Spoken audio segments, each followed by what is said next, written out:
আমরা আবারও ফিরে এলাম শুভপ্রসাদ নন্দী মজুমদারকে নিয়ে আমাদের ঈশান কথার গানের আড্ডায়। এতক্ষণ ধরে সময় কিভাবে কেটে গেছে আমি বুঝতেই পারিনি। আমার মনে হয় আপনারা যারা অনুষ্ঠানটা দেখছেন আপনারাও বুঝতে পারেননি। তো এই প্রথম পর্বের পর আবারও দ্বিতীয় পর্বে আপনাদেরকে স্বাগত জানাই এবং শুভদার সঙ্গে গল্প আবারও শুরু করি। আমরা বহুত্বের কথা বলছিলাম। বহুত্ব থেকে অবশ্যই আমার মনে হয় তুমিও বিশ্বাস করো যে আমাদের এখানকার কোনো শামসুল রহমান কিংবা কোনো অরূপ রতনের মধ্যে সেই বহুত্বের বীজ কোনো না কোনো দিন ঢুকবে এবং তারাও জেগে উঠবে এবং সেই বাঙালি ব্রহ্মপুত্র উপত্যকার বাঙালি, বরাক উপত্যকার বাঙালি কিংবা মিজোরামের বাঙালি এক হবে এবং আমরা সেই দিনটার স্বপ্ন দেখব। স্বপ্ন না দেখলে তো আমরা বাঁচতে পারবো না। তাই সেই রাস্তাটা এখন খুব কঠিন। সেই রাস্তাটা কিভাবে তৈরি করা যায়, সেই পথে আমাদের তরুণ প্রজন্মকে কিভাবে এগিয়ে নিয়ে যেতে হবে, সেই সব নিয়ে চর্চা করতে হবে। সেই পথগুলোতে খুব বাধার সৃষ্টি হয় আমরা দেখেছি। সেই বাধাগুলো কিভাবে কাটিয়ে ওঠা যায়, তো সেরকম একটা গান আমি চাইবো তোমার কাছ থেকে শুনি। আসলে মানে গান তো তোমরা বলো বিশল্য করণের মতো, তো সেরকম একটা গান হোক শুভদার গলায়, যেখানে হয়তো আমরা একটু আশার আলো পাই, আমরা এগিয়ে যাওয়ার কথা শুনতে পাই। সেরকম একটা গান হোক আমাদের দর্শকদের জন্য। ঈশান কথা ভালোবাসার গান। হ্যাঁ, অবশ্যই ভালোবাসার গান।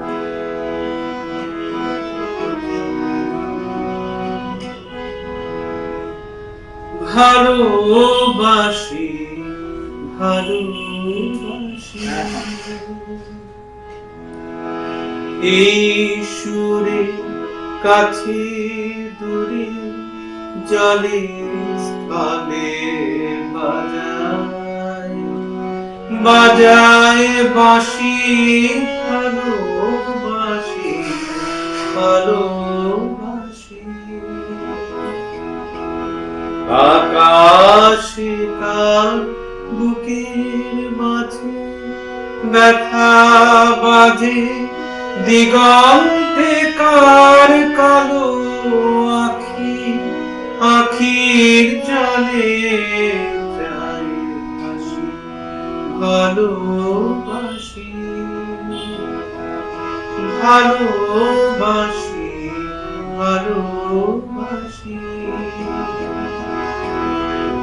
সেই সুরে সাগর কুলে মাধুর কুলে অতল রোদ উঠে তুলে সেই সুরে সাগর কুলে মাধুর কুলে অতল রোদ উঠে তুলে সেই সুরে বাজে মনে অকারণে ভুলে যাওয়া গানের বাণী ভোলা দিনের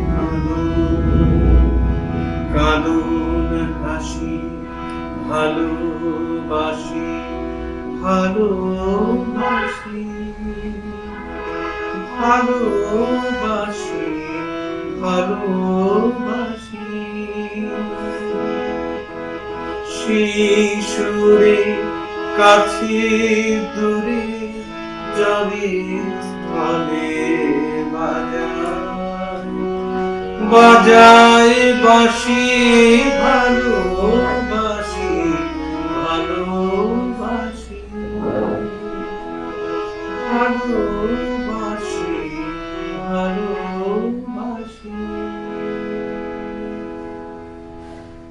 সত্যি ভালোবাসা ছাড়া তো কোনো কিছুই অর্জন করা সম্ভব নয়। আমরা আসলে ভালোবাসাটা খুঁজে নিতে হয়, খুঁজে নিতে হয়। মানে এবং ভালোবাসা খুঁজতে ভালোবাসা দিয়ে, এবারে ওই লোহা যেমন চুম্বক দিয়ে টানতে হয়, তো ফলে ধর তোর ভেতরে যে আমার যে ভালোবাসাটা আছে, আমি ভালোবাসা দিলে পরে তোর ভালোবাসাটা বেরিয়ে আসবে, তাই না? একদম ভালোবাসা দিয়েই ভালোবাসা জয় করতে হবে। আর একটা অন্য কথায় যাই, আমরা শিলচর থেকে কলকাতা, ঢাকা, তুমি অনেক জায়গায় গান গিয়ে বেরিয়েছো। তুমি মিজোরামে গিয়ে ইংরেজি ভাষায়, রবীন্দ্রসঙ্গীতকে ইংরেজি ভাষায় ট্রান্সলেট করে গান গিয়েছি। এই গল্প আমরা শুনেছি, তোমার কাছ থেকে শুনেছি, অন্যদের কাছ থেকেও শুনেছি। নাগাল্যান্ডে। এবং সেখানে পরিস্থিতিটা এমন হয়েছিল যে তোমার দর্শকদের দেখে মনে হয়েছে এভাবে যদি একটু আমি ট্রান্সলেট করে গাইতে পারি তাহলে আমি সেই বহুত্ব, মানে আমি অনেক লোকের কাছে পৌঁছতে পারবো। এবং তখন সেটা মনে হয়েছিল বলেই তুমি করেছিলে। আমি একটু গানের কথায় আসতে চাই। তোমার কয়েক দশকের শিল্পী জীবন, সেই বিভিন্ন জায়গায় তুমি দাপিয়ে গান করেছো, কখনো রাজনীতির মঞ্চে, কখনো রবীন্দ্র সদনের মঞ্চে, কখনো শিলচর জেলা গ্রন্থাগার প্রেক্ষাগৃহে। তো আজকে এই সময়ে দাঁড়িয়ে বাংলা গানের যে বর্তমান অবস্থা, তাতে মানে কেমন চলছে তোমার গান বাজনা চর্চা? অতিমারিটা আমরা একটু বেরোতে চাইছি, খুব একটা অতিমারির কথায় আমরা ঢুকবো না, কিন্তু আমি জানতে চাইবো শিল্পী শুভপ্রসাদ নন্দী মজুমদারের গান বাজনার জগৎটা এখন কেমন চলছে?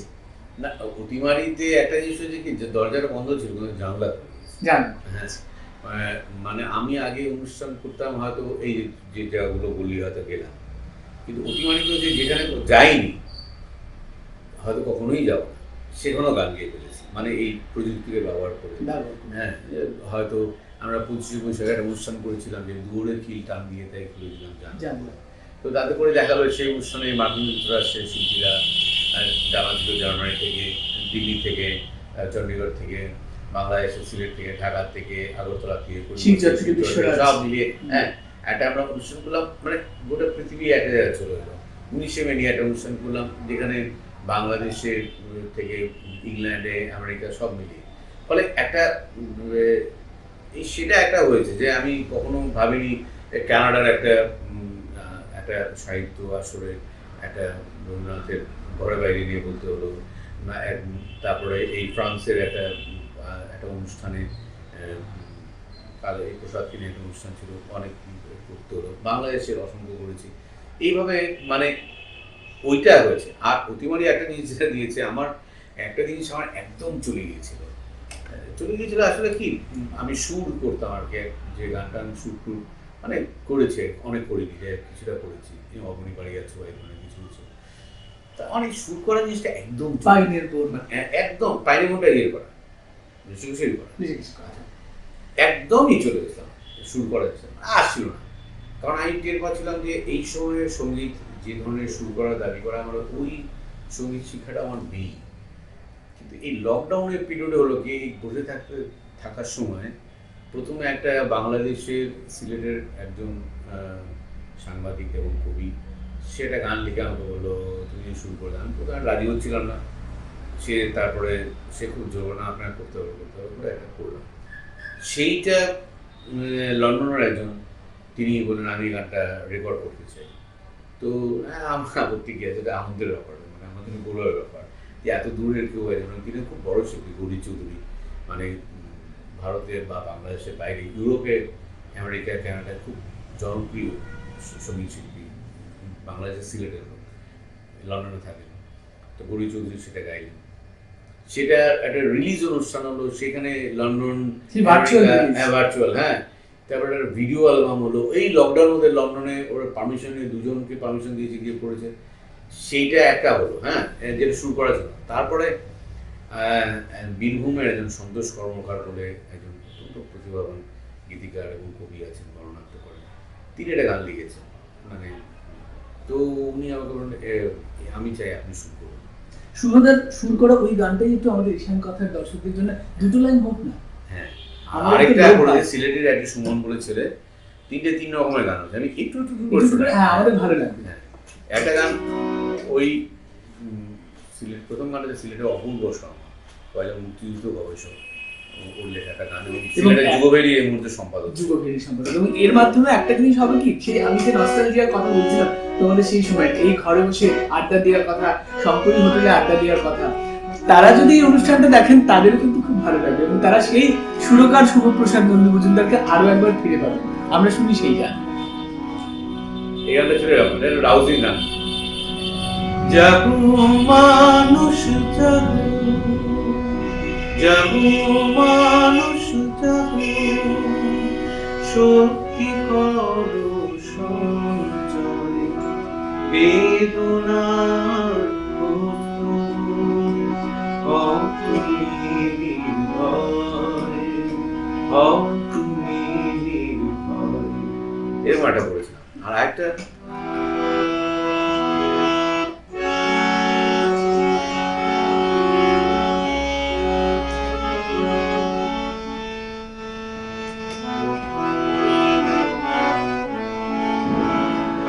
ওই গানটা এরকম একটা রাউজিং, একটা গান সেটা যেটা এটা- লন্ডনে রিলিজ হয়েছে। হ্যাঁ, আর এই গানটা সন্তোষ কর্মকারের তাপসী রাজু লিখেছে, এটারও একটা রিলিজ হলো।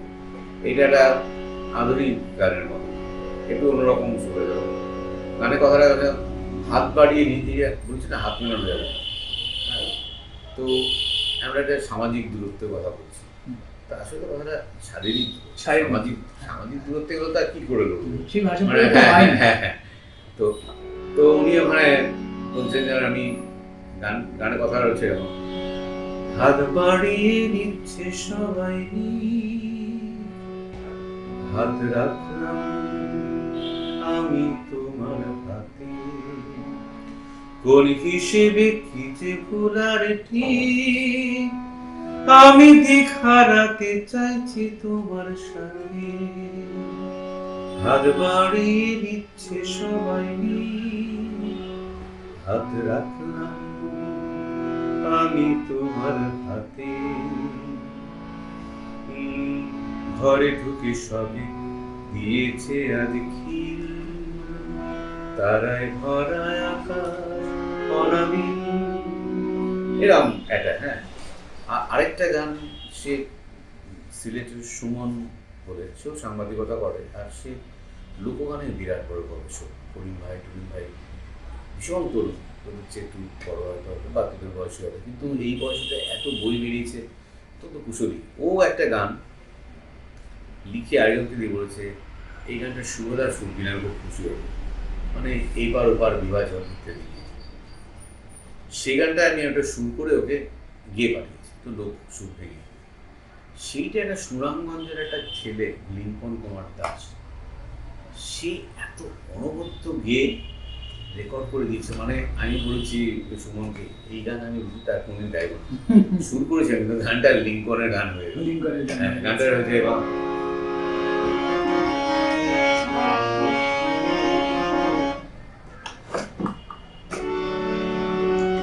তোমার আমার এই জনমে হয় না দেখা দেখি, মানে বিভাজিত দুজন, একজন এপারে এবার নিজের মতো মনের মধ্যে, তাই তো ছবি আঁকি, তোমার আমার এই জীবনে হয় না দেখা দেখি, এই পরেতে তুমি আছো, ওই পরেতে আমি, মধ্যে কত বিধি নিষেধ, এক ভাষা এক ভূমি, একই আকাশ একই তোমার, একই হৃদয়ে আমি, এক মায়ের একই আঁখি, একই তোমার ছুরি, তোমার আমার এই জনমে হয় না দেখা দেখি। পুরো কথাগুলো মনে নেই, এবং তিনটে আলাদা রকমের গান, মানে আমি যদি শুরু করার পরে চলেই গেছি। তার মানে সেই শুরু করে শুরু করে হ্যাঁ, এই- মজুমদারকে না, বের করে আনতে পেরেছি, অতিমারি বলি, লকডাউন বলি।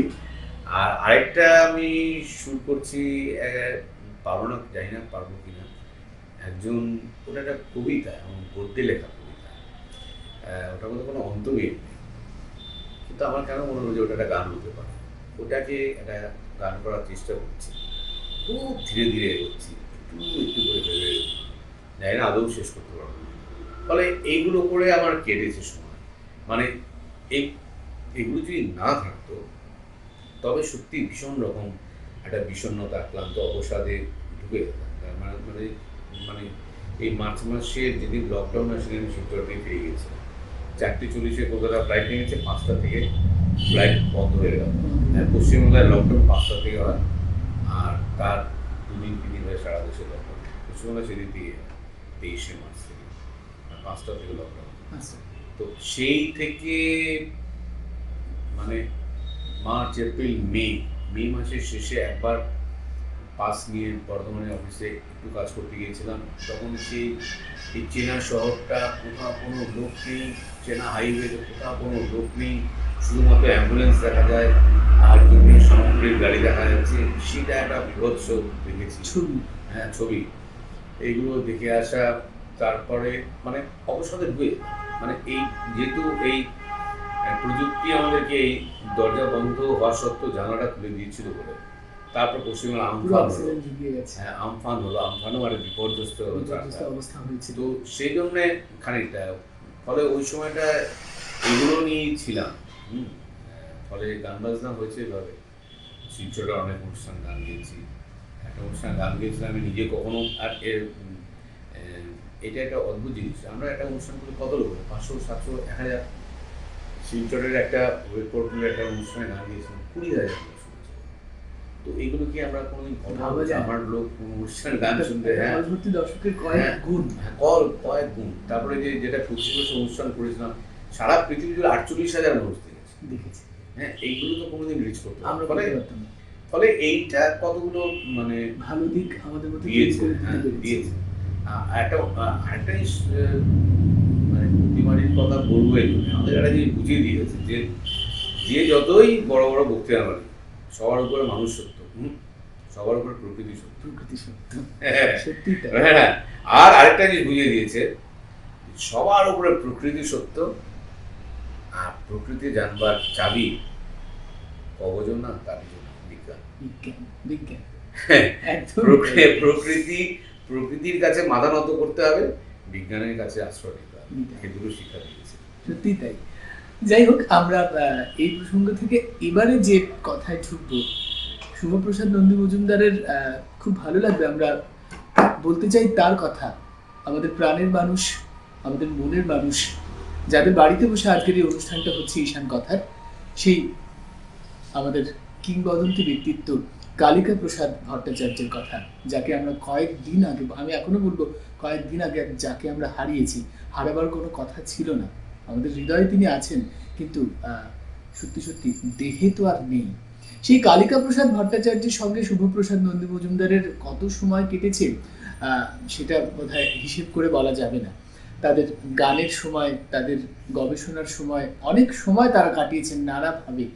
তো সেই কালিকা প্রসাদ ভট্টাচার্যের প্রসঙ্গে এবারে ঢুকবো। শুভদার কাছে জানতে চাইবো, এখনো কি মনে হয়, এখনো কালিকা প্রসাদ ভট্টাচার্য কতটা ছুঁয়ে যায় আজকের এই সময়ে, আজকের সময় বলি বা গোটা জীবনে, এই যে ঘটনাটা ঘটলো, মর্মান্তিক ঘটনা, তারপর থেকেই বলি, সেই স্মৃতি এবং স্মৃতি থেকে আবারও গানে ফেরা, সবকিছুই তার মধ্যে আমাকে কালিকা তো প্রসাদ মানে এক অর্থে সে এমন একটা শাস্তি দিয়ে গেছে যে আমি যেখানে কর্মস্থলে যাই, যখনই যাই ওই স্পটটা পেরিয়ে যেতে হয়।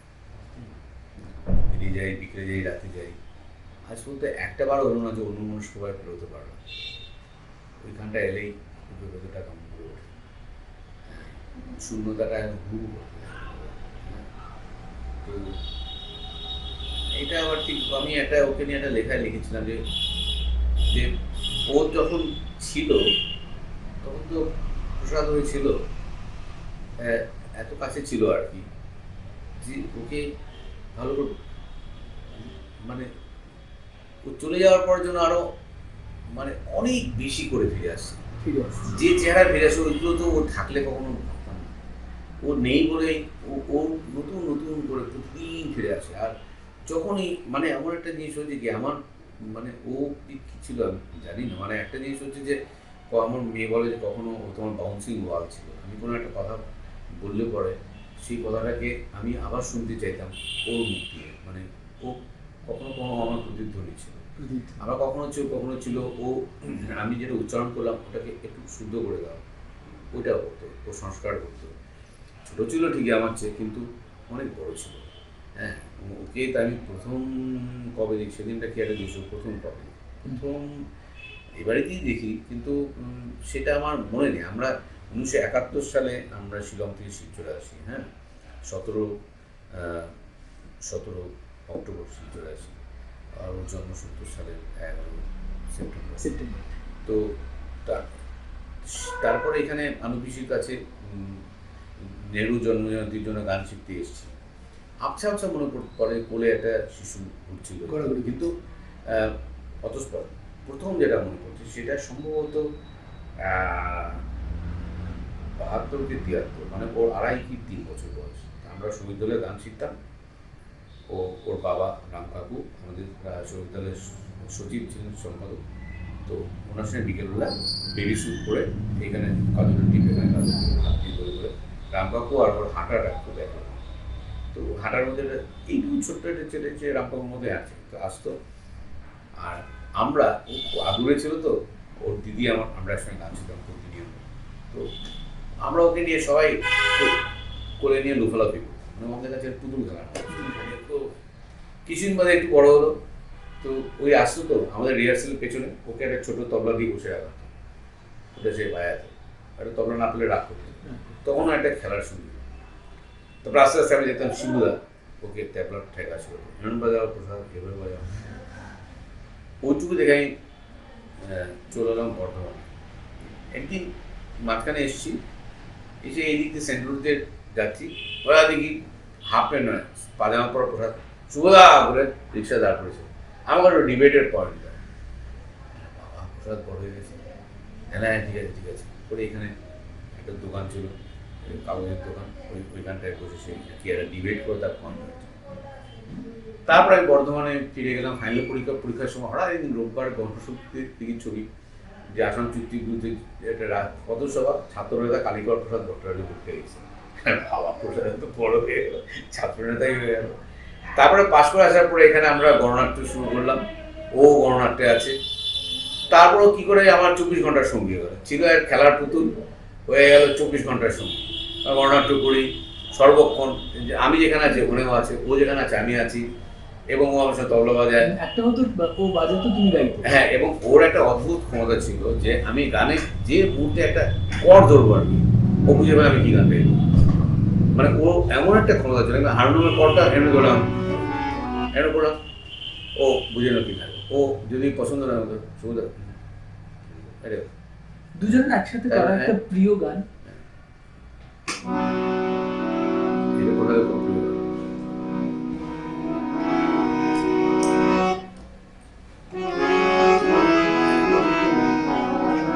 বড় হওয়ার পরে বড় হওয়ার পর বোধহয়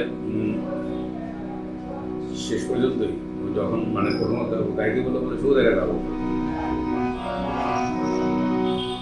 আজি বিজন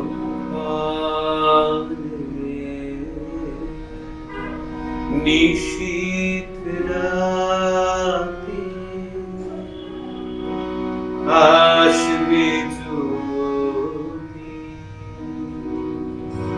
শূন্য হাতে, আমি তাই দেখি ভয় মানি জানি, জানি বন্ধু জানি তোমার আছে তো হাতখানি, আজি বিজন ঘরে নিশীথ রাতে আসবে যদি শূন্য হাতে,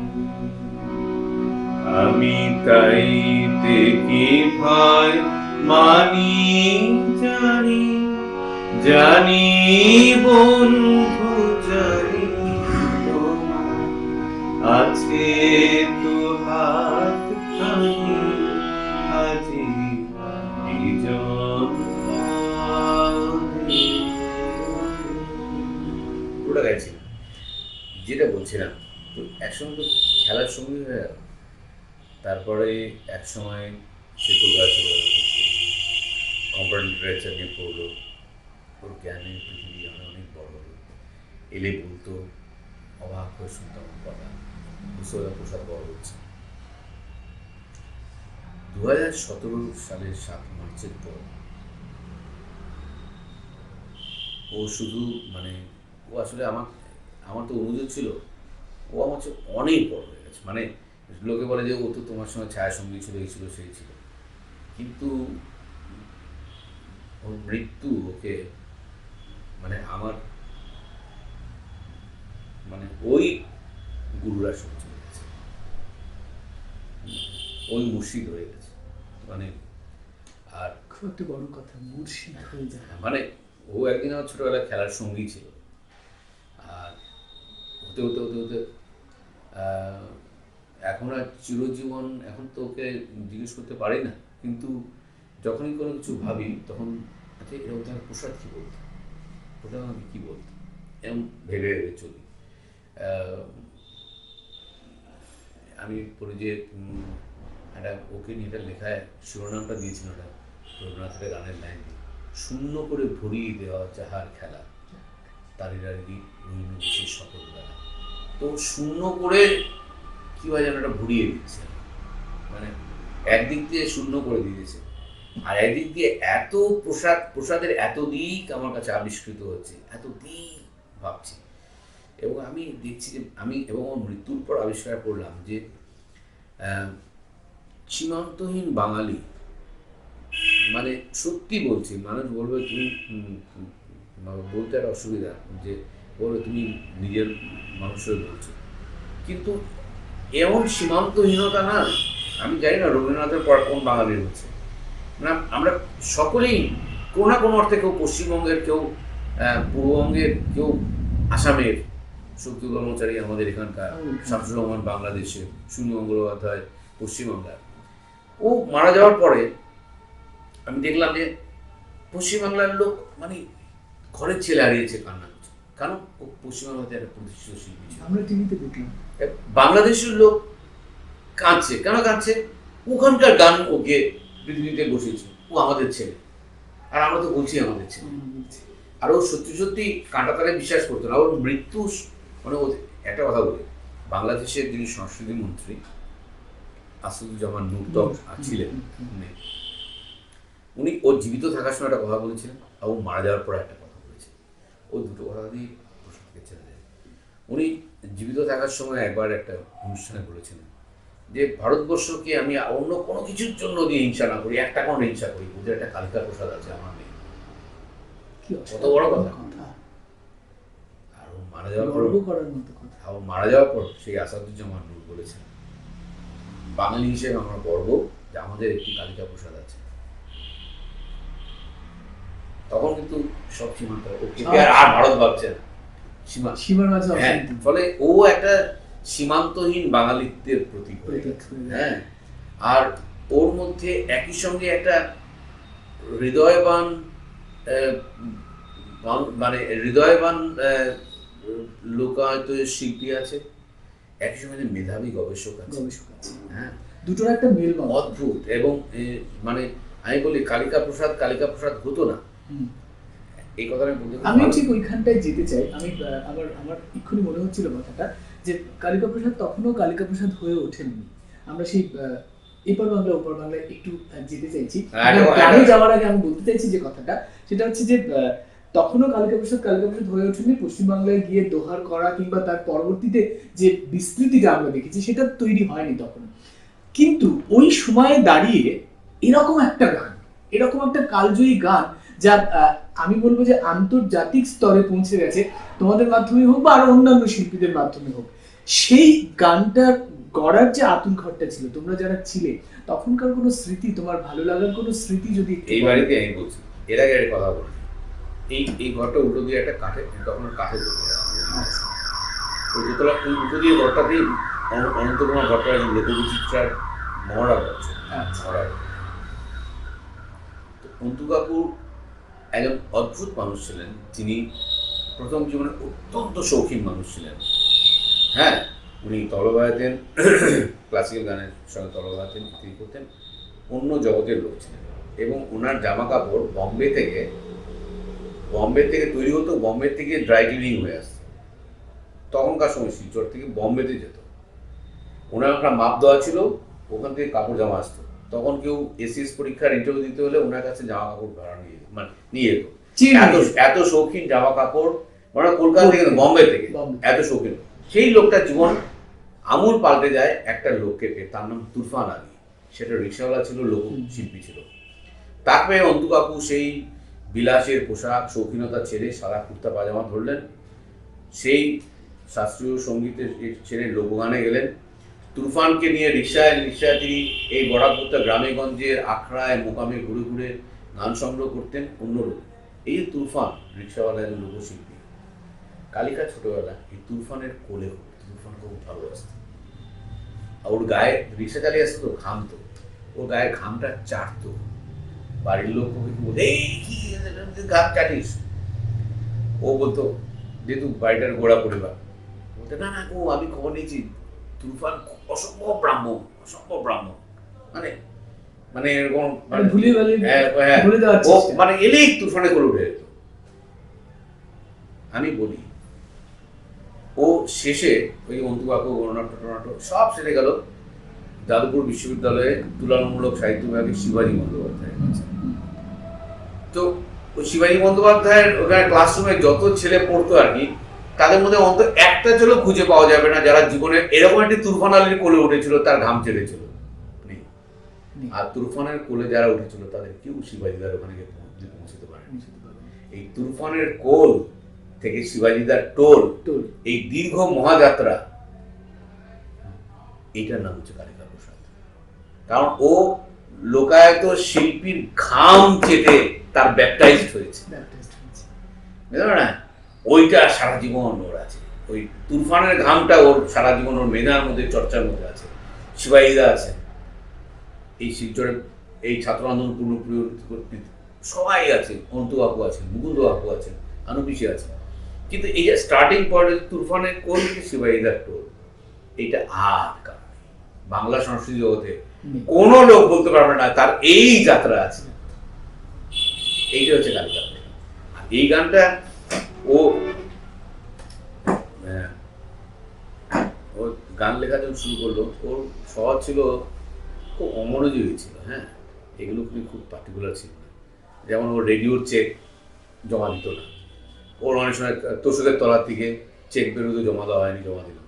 তো যখন যাদবপুরে পড়তে যাবে তখন ওর যখন সব গোছানো হচ্ছে, এই নিচের ঘরে গোছানো হচ্ছে, তখন হঠাৎ বেরোচ্ছে চেক জমা দেয়নি, ডেট পেরিয়ে গেছে।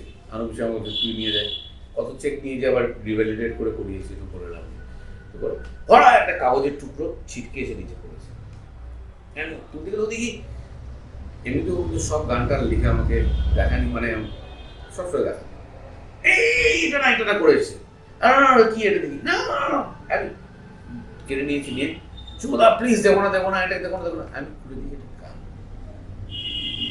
বলে না সুমদা খুব বাজে হয়েছে, নিও না শুরু করনি, না এটা বাজে হচ্ছে, ফেলে দাও ইসেদেরকে কেন যে ফেলিনি, কেন এসব করছে আর কি।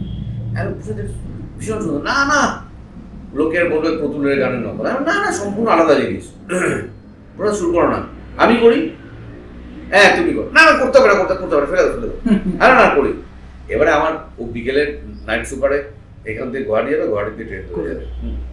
এবারে আমি না ওর বাড়িতে বেরিয়ে নিজের শুরু করতে হবে, আমি বাড়ি চলে গেছি, গিয়ে চান টান না করে তখন একটু গিটার বাজাম, গিটারটা নিয়েছি, তারপরে হারমোনিয়ামটা নিয়েছি, নিয়ে একটা সুরের যেতে যেতে একটা স্ট্রাকচার মাথায় চলছিল, গিয়ে ওটাকে করে ভাত খেয়ে চানার করি, প্রসাদকে আগে সুনিয়র কাছে অ্যাপ্রুভালটা নেই। তো আস্তে আস্তে প্রসাদ চিরকাল বাস ধরায়, ট্রেন ধরায়, প্লেন ধরায়, সবসময় লেট, ওখানে আসে না, ঠিক বাস ছাড়া হর্ন দিচ্ছে তখন সে ঢুকেছে।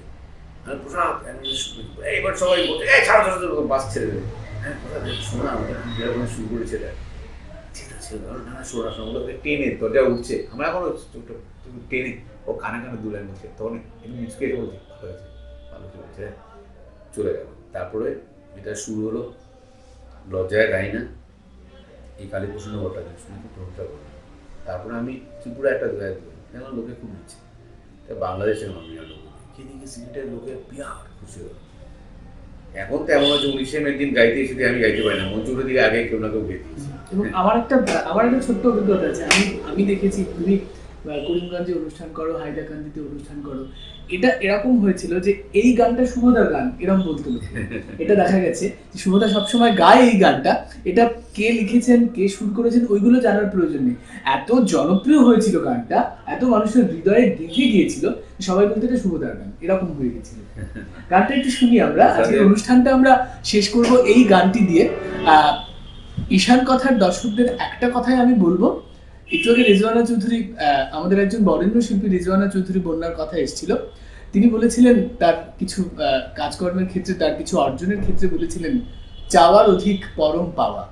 তো আমি বলবো ঈশান কথার আজকের এই ওয়েব ম্যাগাজিনের এই অনুষ্ঠানে সত্যি শুভদাকে পাওয়া আমাদের কাছে একটা পরম পাওয়ার মতো। অনেকক্ষণ আমরা কোথায় সময় গেছে আমরা বলতে পারিনি, নানা বিষয় এসেছে, রাজনীতি থেকে শুরু করে গান বাজনার কথা, এবং অবশ্যই একেবারে শেষ পর্যায়ে কালিকা প্রসাদ ভট্টাচার্যের কথায় তিনি খানিকটা আবেগিক হয়ে পড়েছেন। তো এই সময়ে দাঁড়িয়ে তাদের স্মৃতি কথা শুনতে শুনতে আমাদের এতটাই ভালো লেগেছে, আমরা তাদের সেই সময় তৈরি করা গানটা, সেই এপার বাংলা ওপার বাংলা দিয়েই আজকের এই অনুষ্ঠান শেষ করব। এই গানটার মধ্যে একটা কথা আছে, হ্যাঁ, ওই কথাটা আমি বলি যে প্রসাদ যদি অন্য কোনো কিছু না করতো, ওই একটা লাইন ওকে অমর করে দিয়েছে। এই লাইনটা কালিকা প্রসাদ ছাড়া লেখা সম্ভব না। ওটা লিখেছে, আমার বাউল মুর্শিদি গানে এপার ওপার বাঁধা, বাংলা কখনো ফতেমা বিবি, বাংলা কখনো রাধা। এই যে কথাটা না, এটা প্রসাদ ছাড়া কেউ লিখতে পারবে না, কেউ লিখতে পারবে না।